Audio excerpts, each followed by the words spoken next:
ফজরের নামাজ কাজা হয়ে গেলে আপনি কখন পড়বেন? ফজরের নামাজ যদি কোনো কারণে কাজা হয়ে যায় তাহলে ঘুম থেকে উঠে কখন পড়বেন?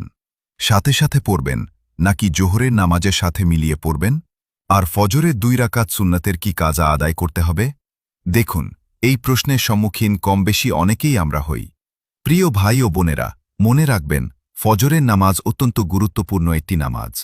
রাসূলুল্লাহ সাল্লাল্লাহু আলাইহি ওয়াসাল্লাম আমাদের উম্মতের সকালবেলার কাজে বরকতের জন্য দোয়া করেছেন। আল্লাহুম্মা বারিকলি উম্মতি ফি বুকুরিহা। অর্থ, হে আল্লাহ, আমার উম্মতের সকালবেলার কাজে বরকত দান করুন। এছাড়াও কুরআনে ফজরের সময়ের বিশেষ গুরুত্বের কথা এসেছে। তাই আমাদের সবার চেষ্টা করতে হবে যেন কোনোভাবেই ফজরের নামাজ ছুটে না যায়। যদি কোনো কারণে ফজরের নামাজ কাজা হয়ে যায় তাহলে কি করণীয়? যদি ঘুমের কারণে ফজরের নামাজ ছুটে যায় এবং আপনি ঘুম থেকে ওঠেন, তাহলে জোহরের সময় পর্যন্ত অপেক্ষা করবেন না। বরং শরিয়তসম্মত সময় হলে ঘুম থেকে ওঠার পরই তা আদায় করার চেষ্টা করবেন। তবে নামাজের নিষিদ্ধ সময়ের বিষয়টি খেয়াল রাখতে হবে।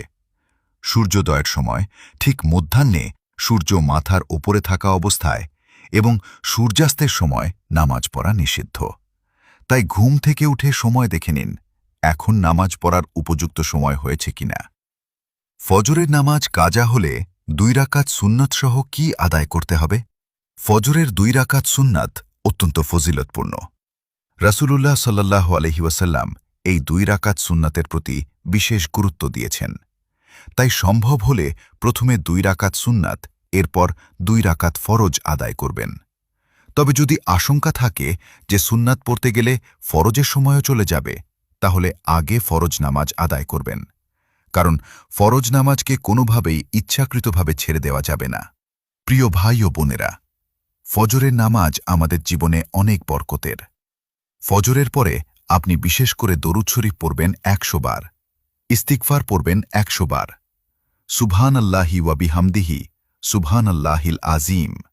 এই দোয়াগুলো আপনি ফজরের পরপর গুনে গুনে 100 বার পড়বেন। দেখবেন আল্লাহ রব্বুল আলামিন আপনার যে কোনো অভাব, রিজিক হোক, টাকা পয়সা হোক, সন্তান সন্ততি হোক, মানুষের যত অভাব আছে, ফজরের পরে এই আমলগুলো করার কারণে আল্লাহ তাআলা তার রিজিকের মধ্যে শুধু বরকত দান করেন। আল্লাহ তাআলা আমাদের সবাইকে সময় মতো 5 ওয়াক্ত নামাজ আদায় করার তৌফিক দান করুন, আমাদের রিজিকে বরকত দিন, অভাব দূর করুন এবং আমাদের জীবনকে ঈমান ও আমলের মাধ্যমে সুন্দর করে দিন। সবাই বলুন আমিন। ভিডিও সবাই শেয়ার করে অন্য মুসলিম ভাই বোনদের দেখার সুযোগ করে দিবেন, তাহলে এর বিনিময়ে আপনিও অসংখ্য নেকির অংশীদার হবেন ইনশাআল্লাহ।